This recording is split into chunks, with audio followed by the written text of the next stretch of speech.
Hey Pro Bono crew, it's Claire Desira here, and today I want to play a game. Imagine you were stuck on an island, a deserted island, you're stranded there, you can only take 3 things. What would you take?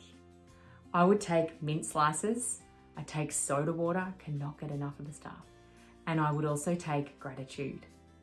Might seem silly, bit of a waste. This is certainly not about being able to just sit on the beach and blissfully imagine that everything is okay and #blessed all over the place. And it's not about believing that positive thinking means that we could just think our way positively out of a castaway situation.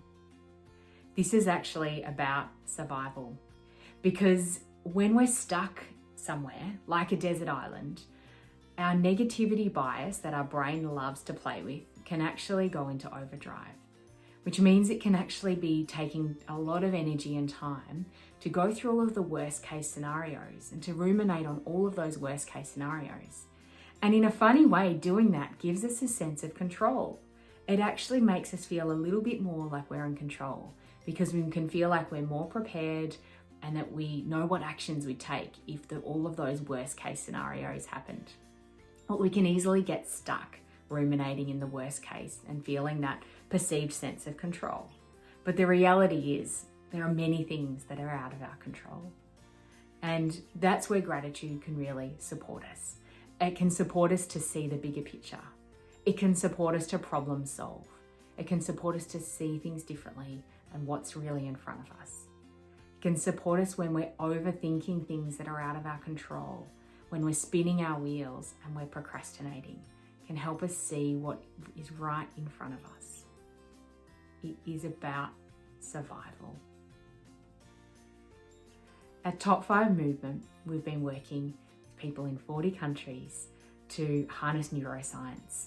And gratitude, not positive thinking, but gratitude is just one of the tools that we pick up and play with and experiment with and show how it actually is a part of a team survival kit.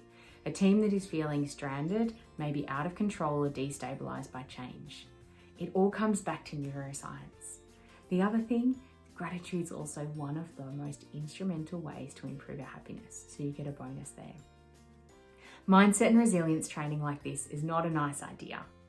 It's not something you can just put on your wish list and think that you'll get around to one day. It's actually a must, and it needs to be in your survival kit.